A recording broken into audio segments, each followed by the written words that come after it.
All right, so this is part two of my live reaction to the 2023, I almost forgot what year it is, 2023 Republican presidential debates.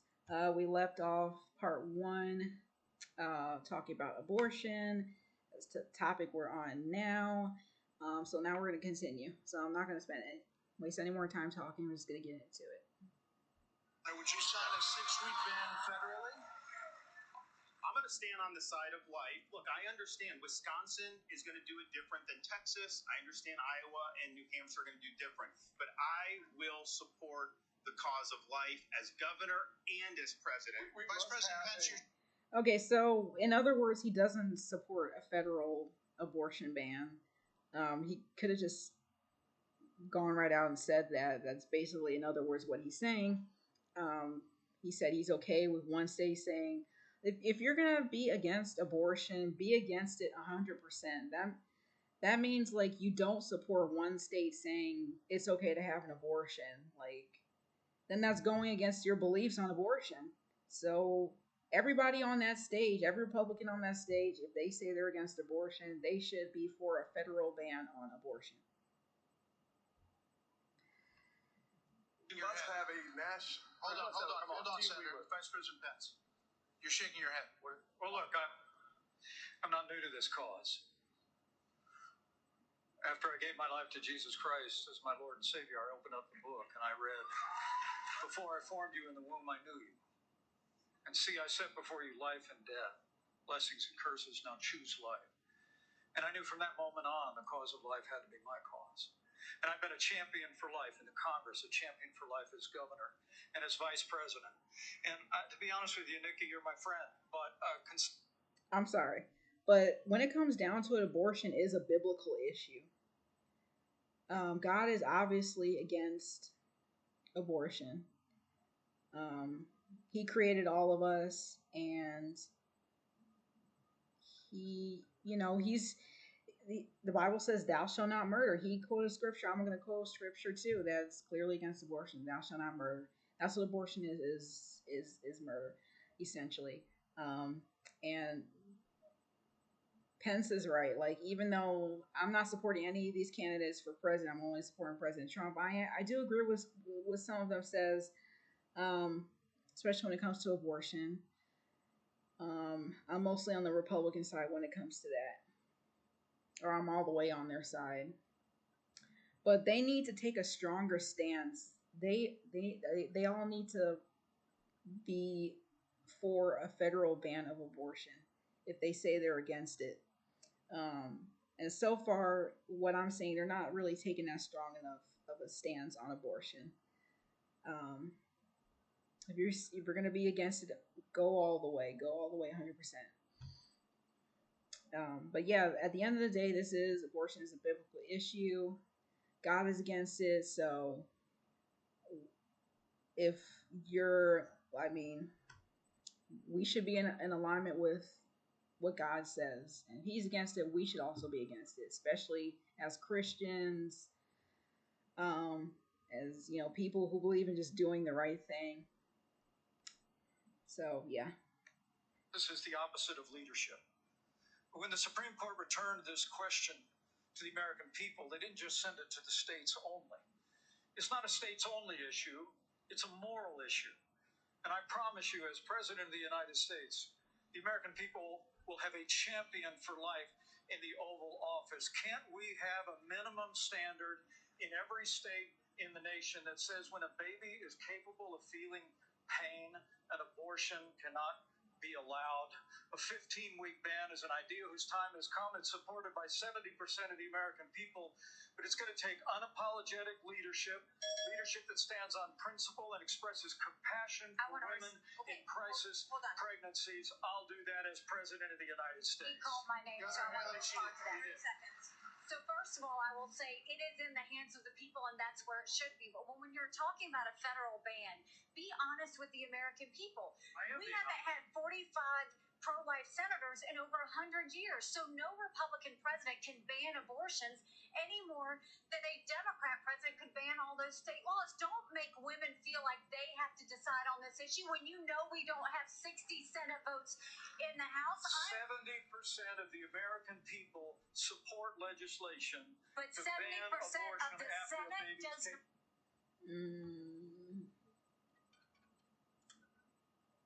Okay, yeah, she's another one that's taking like a kind of a wishy-washy stance on whether it should be federal ban or whether the state should decide.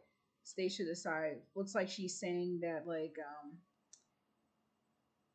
she doesn't have a lot of confidence in our, well, not confidence, but she's just saying like realistically speaking, if we don't have like a lot of conservatives in the Supreme Court or in Congress, then a federal ban won't really be possible. I believe that's what she's getting at.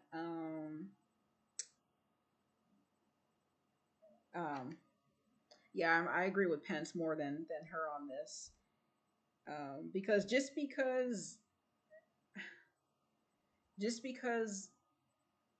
there is more of a there are more liberals in power than conservatives, and they have the deciding vote on whether abortion should be federally banned or not. That doesn't mean like you yourself should just agree with that and should just say like women should like have the choice, the state should have the choice. Because this isn't about the states, and it's not even about the mom, it's about the baby. Um, and it's about what God's law says is to not murder. So forget about like what the states are doing, forget about all of that. Just ask yourself, what do you believe about abortion? Do you believe it's right or it's wrong? No matter what the states, what the Supreme Court decides and what the states decide shouldn't sway your moral views on abortion. They just shouldn't. Like, if I was on that stage, I would say, even though the Supreme Court decided the states should have the final say on it,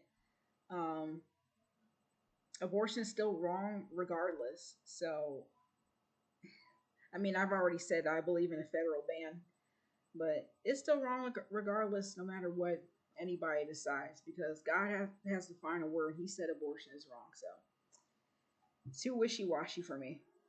Experiencing pain. Hold on. 70% of the Senate does not. You have to be honest with the We have to American have a people. 15-week All right, limit. let's get Governor Bergman for one minute here. But the Supreme Court did overturn Roe v. Wade, and the result of that decision was that it went back to the states. So that's where it is right now. So as I understand it, you are not in favor of a federal ban. What do you say about the states? There's about 5 of them, including New Jersey, I think a few others, that allow abortion up until the time of birth, though. If you were president, would you be able to abide that? Well, first of all, I'm a pro-life governor of a very pro-life state. And this issue is, of course, very important. But I am on the record, and I see... Okay, I'm going to let him speak, but if people say they're pro-life and they don't support a federal ban on abortion, you're really not pro-life at all. There's a difference between just saying something and just like actually believing and actually acting on it. These are all politicians. They should all be acting, trying to create legislation and trying to get the people to support a federal ban on abortion. So here's another wishy-washy guy, but I'm gonna give him a chance to speak. Mind that we should not have a federal abortion ban. We should not. And the reason why we shouldn't is very simple. It's the 10th Amendment in the Constitution. In the Constitution, which the states created the federal government, not the other way around, it says that there were certain duties allowed to the federal government delegated to them by the states. The rest are left to the states, more importantly, or to the people. We need to get back to freedom and liberty for the people in this country. And We can't have Republicans. Let me look that up. Excuse me a second. Let me just look that up. Sometimes you can't really trust what a politician says, because some of them, they count on you not knowing.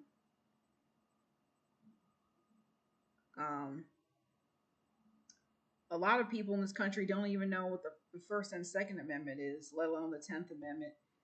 I'll be honest, I didn't know what the 10th Amendment is. I don't know all the amendments. I know the important ones, but I don't know all of them, so I'm just going to have to look this one up. So he's saying the 10th Amendment supports states making the decision. Let's see. I mean, I trust his definition. I'm just, trying to see if I can find anything that opposes that. 10th Amendment rights reserved to the states and the people. The power is not delegated to the United States by the Constitution, nor prohibited by it to the states, are reserved to the states respectively, or to the people. Or to the people. So, if the people decide for a federal ban on abortion, could that override the states? No, wait. Not override them, but they have as much influence as the states. Everybody's focusing on the states. But okay, but I mean, like I said, this is a biblical issue when it comes down to it. It's not a constitutional issue. It's not a women's rights issue. It's not a Supreme Court issue. God made life, not the Supreme Court, not women. I mean, like, now women have. I mean, it takes a woman to make the life. Obviously, I'm just saying that God created the breath of life. God created the baby, and God created the woman. God created the woman to have the baby. You know what I'm saying? But it's not. This is human. This is a human rights issue. This is a biblical issue. It's nothing else. So you want to throw in the Constitution and women's rights, all this. I mean, okay, but that's not what the deeper issue is here.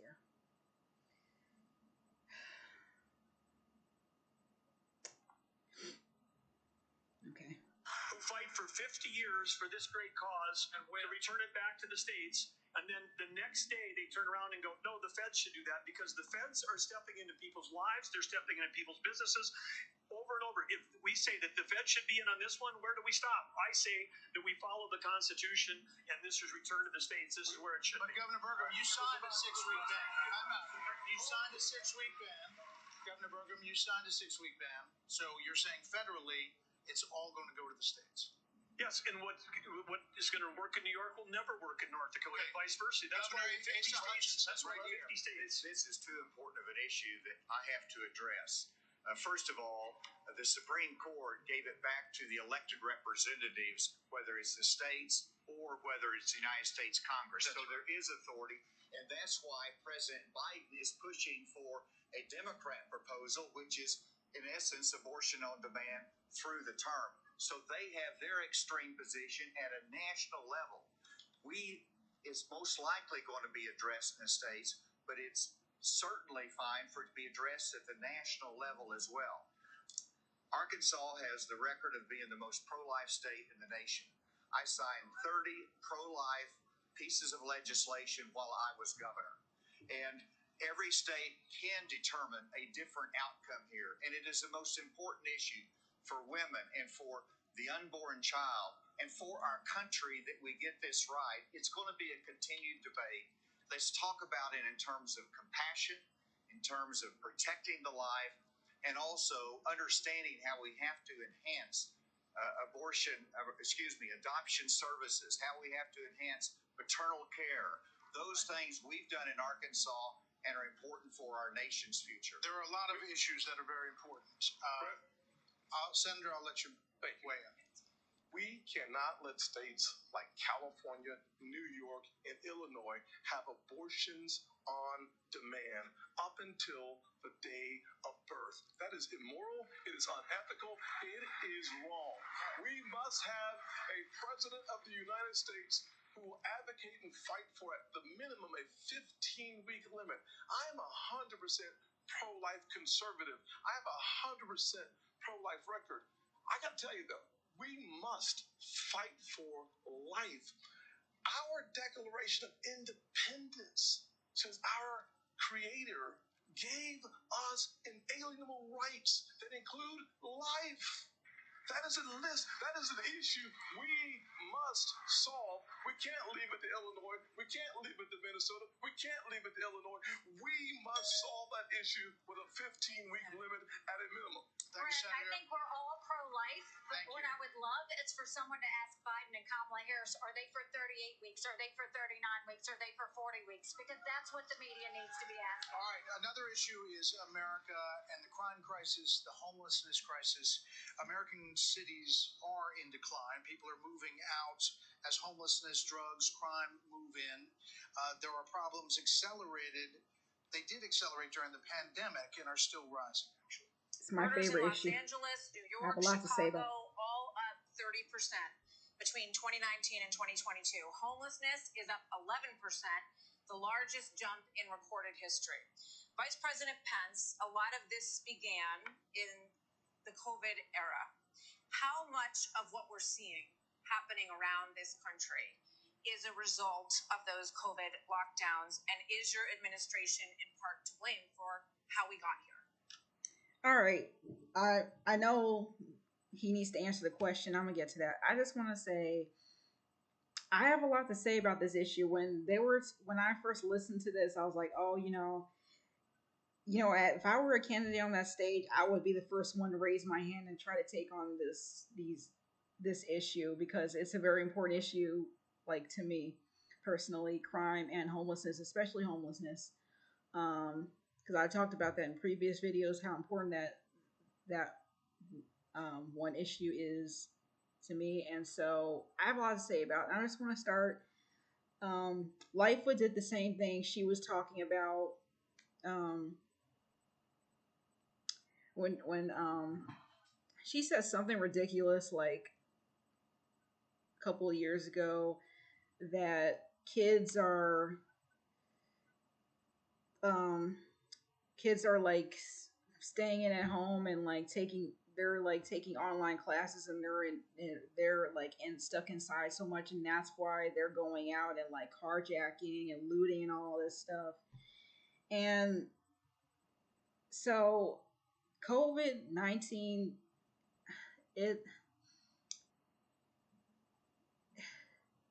people don't commit crimes because they're stuck inside.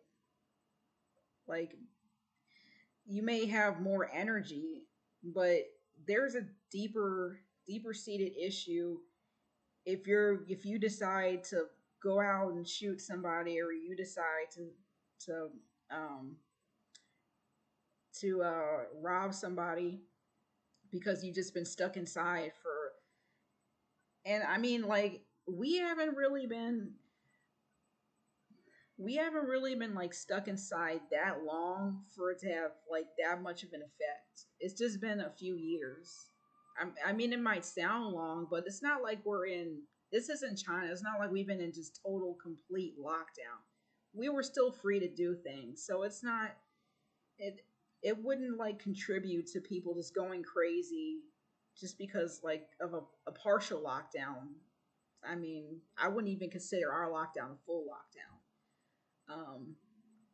Because that would obviously be going against people's freedoms.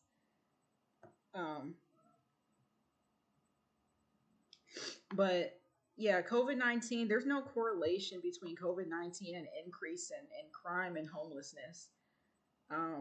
Maybe the homelessness because, people got sick and were put out of work. But even then, I wouldn't say it's, you know, like COVID-19 was the main cause of an increase in homelessness and crime. We got to look at other things that we never looked at, and a virus isn't one of them. Um, you got to look at things like education, jobs, you know, the important factors that contribute to uh, crime and homelessness. Not just I'm not saying education and jobs contribute to. I'm saying like lack of those types of lack of those things can contribute to it. Yeah, COVID-19. I'm gonna get back to the video, but I disagree with that very much. That COVID-19 is linked to an increase in these issues in our country. It doesn't make sense. Like, what's their argument? I mean, that's what they're saying. That's what their argument is. Like, oh, we're stuck inside. Everybody's going crazy because they've been like in lockdown, and now like they're free to go outside, and they just can't control themselves. It doesn't make any sense. Maybe it might make sense to some, but it just to me that doesn't really make any sense. I think what's in part to blame is the Democrats have been talking about defunding the police for the last 5 years. And we ought to be funding law enforcement, particularly in our major cities. I'm sorry to pause again. I said I would be pausing because I just have a lot to say about these issues. Mike Pence just hit the nail right on the head. That's what we need to be talking about. All these liberal cities and like that picked up too during COVID-19 and then following COVID-19. Remember there was the nationwide George Floyd riots, which I talked about in my other video. And that's where that's where the defund the police campaign really picked up during COVID-19, during that time period. And so yeah, we definitely can't forget that. That's definitely what we need to talk about. That's contributing to crime especially, is defunding the police. Because like he said, we need to support law enforcement. We need to fund them because, you know, they're doing a great job when it comes to, you know, fighting crime. It's just these politicians are making policies that are going against our law enforcement, that are hurting them more than helping them, and are hurting us more than helping us, like, and hurting the victims too. Can't forget them. So yeah, he's right, definitely right about that. Let's not talk about COVID-19 contributing to an increase in crime and homelessness. Let's talk about defunding the police, not supporting our law enforcement officers contributing to an increase in crime. That makes a lot more logical sense than COVID-19. At unprecedented levels. I mean, it's extraordinary to think about the violence that's claiming innocent lives literally every week in every major city in this country. And yet Democrats and liberal prosecutors in major metropolitan areas continue to work out their fanciful agendas, to do bail reform and go easy. What we need is strong commitment to law enforcement. We need leadership in Washington, D.C., that will marshal the resources of the states, marshal the resources of the American people. But let me also say it's about opportunity. I mean, a lot of people don't know that those Trump-Pence tax cuts that we got signed into law go away at the end of 2025 if we don't have a Republican president and a Republican House and a Republican Senate.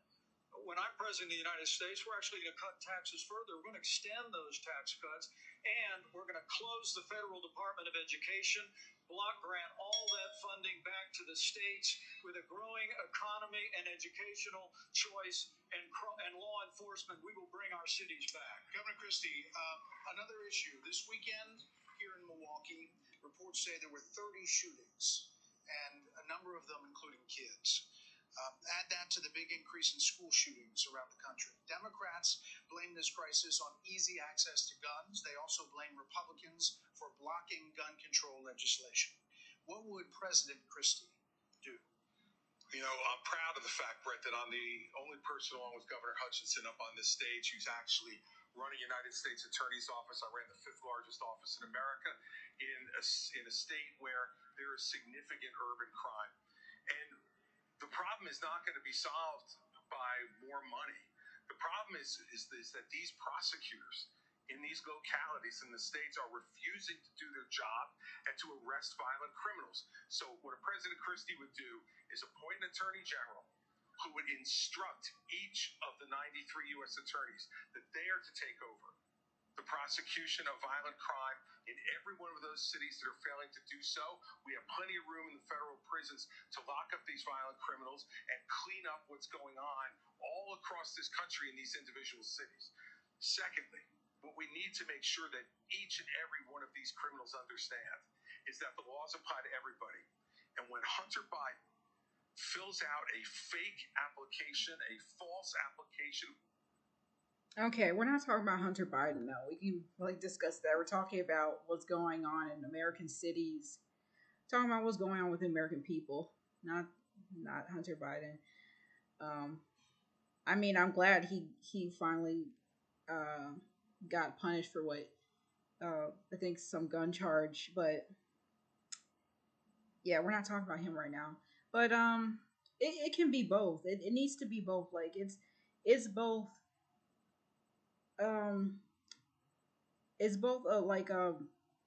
a court issue, like, you know, a justice issue, and it's a gun issue also. Like, I agree with the Democrats and the Republicans on this. There needs to be more gun control legislation, a lot more.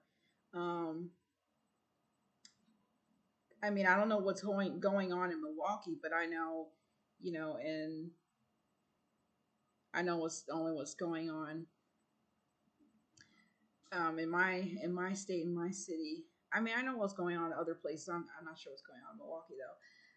I think like there's one state, I think I forgot which state it was, but they just passed like some law saying that you don't have to have a permit to have a gun. I forgot. Let me see what state that is. Then I'm gonna get right back to the debate, because that's gonna bug me if I don't get my facts straight. But yeah, it's both. It's needs to be more accountability when it comes to gun crimes. Needs to be more gun legislation, gun control, and there needs to be harsher punishments for people who commit these crimes, because the criminals, they don't care. So let's not address the criminal. Let's address the issue itself. Like, let's start doing things to address the issue. Because the criminals, they're gonna keep doing what they're doing because like everybody's letting them. The courts are letting them. Politicians are letting them. All right, let me see what state this is that gun permit. No gun permit needed. North Carolina. Okay, maybe it was. No, this is back in March. This is more recently though.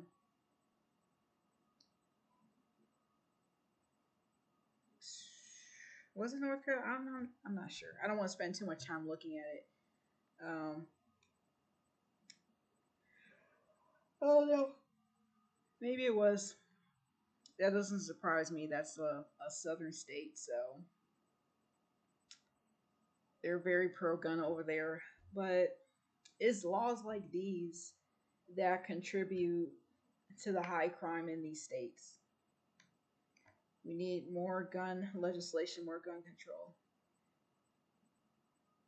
In addition to like more prosecution for these crimes, and not just like in Chicago. We all know how Lightfoot treated, crime, how light she was on crime, and how light our state's prosecutors were on crime, and letting these criminals go on electronic monitoring, and these were serious crimes they were committing, and they got to go, or they got light sentences. But yeah, it needs it's both. It's both. For a gun permit, and then is facing a 10-year mandatory minimum, which was mandated by legislation sponsored by his father. And then you have a Justice Department that walks away from those charges. We're telling people that the law doesn't apply to everybody. In a Christie administration, he would go to jail for 10 years. What about a President Ramaswamy? What does a President Ramaswamy do about guns? So the reality is we have a crime wave in this country and we know how to fix it. The question is, do we actually have the spine to do it? More cops in the streets who are on the streets able to do their jobs without looking over their shoulder for getting sued. And we also have a mental health epidemic in this country. Just over the same period that we have closed mental health institutions, we have seen a spike in violent crime. Do we have the spine to bring them back? I think we should. As president, I will. But it's not just drugging up people in those psychiatric institutions with Zoloft and Seroquel. Mm-hmm. It's a deeper issue. I think faith-based approaches can play a role here too. Oh, yeah, I like this. That's one of the best things I've heard in this debate so far. I like this. I like that. That's right in line with